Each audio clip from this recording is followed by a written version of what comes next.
હાલો friends, આજે આપણે બનાવીશું દાળ વડાની રેસીપી. તેના માટે આપણે અડધો વાટકો ભરી અને શેણાની દાળ લીધી હતી. દાળને આપણે 4 કલાક માટે પલાળી અને રાખી દીધી હતી. ત્યાર પછી દાળને તમે જોઈ શકો છો કે દાળ આપણી સારી રીતે પલળી ગઈ છે. આ રીતે દાળના દાણા છે તે સારી રીતે તૂટી જાય છે. હવે આપણે દાળને સારી રીતે પાણીથી ધોઈ લઈએ. દાળને આપણે પાણીથી સારી રીતે ધોઈ લીધી છે અને તેમાંથી આપણે વધારાનું બધું પાણી કાઢી લીધું છે. હવે દાળને આપણે પીસવાની છે. તેના માટે આપણે મિક્સરનું જાર લઈ લેશું અને તેમાં આપણે થોડી આ રીતે દાળ નાખી દેશું. આ દાળ છે એને આપણે 2 વાર પીસી લેશું. વધારે દાળ હોય એને આપણે 2 વાર પીસવાની, જેથી કરી દાળ આપણી સારી રીતે પીસાય. હવે તેમાં આપણે એક ટુકડો આદુનો નાખી દઈએ. તો આ રીતે આપણે નાનો ટુકડો આદુનો લીધો છે. તેની સાથે આપણે 2 તીખા લીલા મરચાં લીધા છે, તેને પણ નાખી દઈએ અને 4 થી 5 આપણે લસણની કળી નાખી દઈએ. હવે તેમાં આપણે 1 ચમચી જેટલું પાણી નાખીએ. વધારે પાણી આપણે તેમાં નથી નાખવાનું. હવે આપણે ઢાંકણને બંધ કરી દઈશું અને દાળને આપણે હાથ કસરી પીસી લેશું. મિક્સરનું જાર ચાલુ બંધ કરતા જઈ અને દાળને આપણે પીસી લીધી છે. તો દાળને તમે જોઈ શકો છો કે દાળને આપણે આ રીતે હસકસરી પીસી લીધી છે. હવે દાળને આપણે એક વાસણમાં કાઢી લઈએ. આ રીતે દાળને આપણે પીસી લેવાની. તેમાં કોઈ પણ દાણો છે તે આખો ન રહેવો જોઈએ. મિક્સરનું જાર છે તેને ચાલુ બંધ કરતા જઈ અને દાળને પીસવાની, જેથી કરી દાળ છે તે હથકસરી પીસાઈ જશે. તો આ રીતે આપણે પીસાઈ ગયેલી દાળ છે તેને આપણે એક વાસણમાં કાઢી લીધી છે. હવે તેને સાઈડ પર રાખી દઈએ. હવે આપણી પાસે આ રીતે વધેલી દાળ છે તેને પણ આપણે તેમાં નાખી દઈશું અને તેને પણ આપણે પીસી લેશું. હવે આપણે તેમાં પણ 1 ચમચી જેટલું પાણી નાખી દઈશું અને ઢાંકણ બંધ કરી અને તેને પણ આપણે પીસી લેશું. બીજી વાર પણ આપણે દાળને સારી રીતે પીસી લીધી છે. હવે તેને પણ આપણે તેમાં નાખી દઈએ. દાળ જ્યારે આપણે પીસતા હોય ત્યારે આપણે તેમાં વધારે પાણી નથી નાખવાનું, નકર આપણું બેટર છે તે વધારે ઢીલું થઈ જશે અને દાળ વડા સારા નહીં બને. તો આપણે જરૂર લાગે એટલું જ એમાં પાણી નાખવાનું અને દાળને પીસી લેવાની. બધું બેટર છે તેને આપણે આ રીતે એક વાસણમાં કાઢી લીધું છે. હવે આપણે આ રીતે મિક્સર લઈ લેશું અને બેટરને આપણે 2 મિનિટ સુધી ફેટી લેશું. આ રીતે તેને આપણે એક જ દિશામાં હલાવતા રહી અને ફેટી લેવાનું.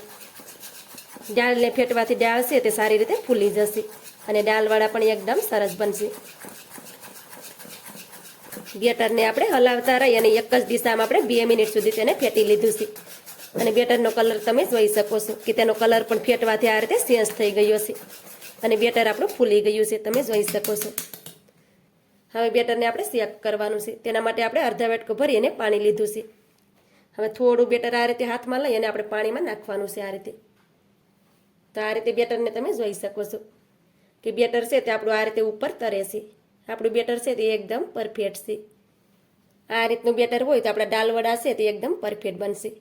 આ દાળ વડામાં આપણે ઈનો કે મીઠા સોડાનો ઉપયોગ નથી કરવાનો, તો પણ આ દાળ વડા છે તે ઉપરથી ક્રિસ્પી બનશે અને અંદરથી એકદમ સોફ્ટ બનશે. હવે તેમાં આપણે થોડાક લીલા ધાણા નાખી દઈએ. હવે તેમાં આપણે ચપટી જેટલી હળદર નાખી દઈએ. સ્વાદ પ્રમાણે આપણે મીઠું નાખી દઈશું. 1 ચમચી આપણે ગરમ તેલ નાખી દઈશું. હવે આપણે બધી વસ્તુને સારી રીતે મિક્સ કરી દઈશું. દાળ વડા બનાવવા તે એકદમ સિમ્પલ છે. બસ દાળ પલાળેલી હોય તો આપણે દાળ વડા બનાવતા વાર નથી લાગતી. ફટાફટ દાળ વડા બની અને તૈયાર થઈ જાય છે અને વરસાદમાં આ દાળ વડા છે તે ખાવાની મજા આવે છે. તો એકવાર ચોક્કસથી બનાવજો. અને મારી ચેનલ પર તમે નવા હોય અને હજી સુધી મારી ચેનલને તમે સબસ્ક્રાઈબ ન કરી હોય તો સબસ્ક્રાઈબ કરી દેજો અને મને સપોર્ટ જરૂરથી કરજો. તો બધી વસ્તુને આપણે સારી રીતે મિક્સ કરી દીધી છે. હવે આપણે દાળ વડા બનાવી અને રેડી કરી લેશું. તેના માટે આપણે તેલ પણ ગરમ કરવા માટે રાખી દીધું છે. તેલ પણ આપણું સારી રીતે ગરમ થઈ ગયું છે. હવે આપણે આ રીતે થોડું થોડું બેટર લેતા જઈએ. બેટરને આ રીતે કિનારેથી લેવાનું, જેથી કરી વડા હશે તે એકદમ ગોળ બને. તો આ રીતે આપણે કડાઈમાં વડાને નાખતા જવાનું અને વડાને તમે જોઈ શકો છો કે વડા છે તે એની હાથે જ ઉપર આવી જાય છે. તો કડાઈમાં હમાય એટલા વડાને આપણે કડાઈમાં નાખી દેવાના છે. ગેસની ફ્લેમને આપણે મીડિયમ રાખીશું, જેથી કરી વડા આપણા અંદર સુધી સારી રીતે સડી જાય. તો આ રીતે થોડું થોડું બેટર લઈ અને કડાઈમાં આપણે નાખતા જશું. તો આપણા વડા છે તે તરત આ રીતે ઉપર આવી જાય છે, તમે જોઈ શકો છો.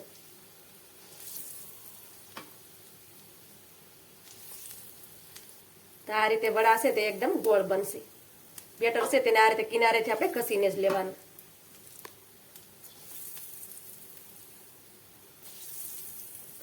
તો આ રીતે આપણે વડા છે તેને કડાઈમાં નાખી દીધા છે.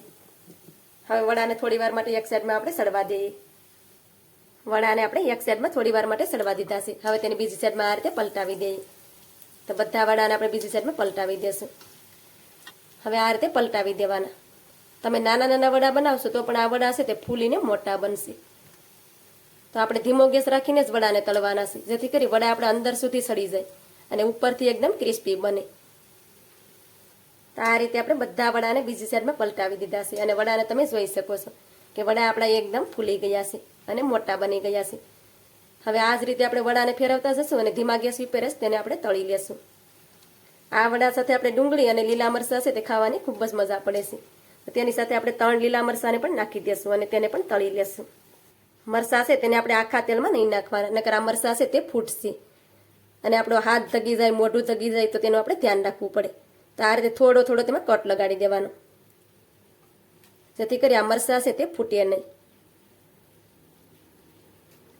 અને તેની સાથે જ નાખી દેશું એટલે તે તળાઈ જાય.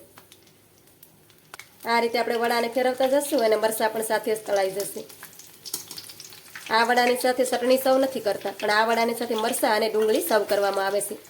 આ વડા છે તે અમદાવાદના પ્રખ્યાત છે. ખાવામાં તો ખૂબ જ ટેસ્ટી લાગે છે. ને એમાંય પણ જો વરસાદ ચાલુ હોય અને આવા વડા મળી જાય ગરમા ગરમ તો ખાવાની તો મજા જ પડી જાય. તો આપણે વડા નાખ્યા પછી તરત મરચાં નહીં નાખી દેવાના. થોડાક આપણા વડા છે તે તળાઈ જાય પછી આપણે મરચાંને નાખવાના, જેથી કરી બંને વસ્તુ આપણું સાથે સડી જાય.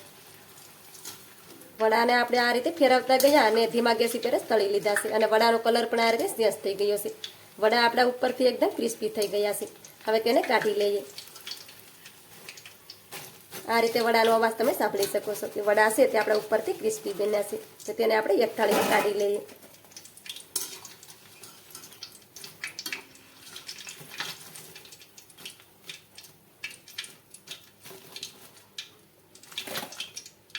હવે આપણે આ જ રીતે બીજા વડા છે તેને પણ તળી અને રેડી કરી લેશું. આ રીતે આપણે બધા દાલ વડાને તળી અને રેડી કરી લીધા છે. દાલ વડાની સાથે આપણે મરચાંને તો સર્વ કરી દીધા છે, પણ આ દાલ વડા છે તે ડુંગળી વિના અધૂરા લાગે છે, કેમ કે આ દાલ વડા છે તેને ડુંગળી અને મરચાં સાથે ખાવામાં આવે છે. તો તેની સાથે આપણે ડુંગળીને પણ સર્વ કરી દઈએ. અને દાલ વડાને તમે જોઈ શકો છો કે દાલ વડા છે તે ઉપરથી એકદમ ક્રિસ્પી બન્યા છે અને અંદરથી આ દાલ વડા છે તે એકદમ સોફ્ટ બને છે. તો આ રીતે દાલ વડા તમે પણ ચોક્કસથી બનાવજો. આ દાલ વડા ગરમા ગરમ ખાવાની ખૂબ મજા પડે છે. તો મારી આજની રેસીપી તમને સારી લાગી હોય તો લાઇક, શેર, સબસ્ક્રાઈબ કરવાનું ભૂલતા નહીં. તો મળીએ એક નવી રેસીપીની સાથે. ત્યાં સુધી બધાને જય માતાજી.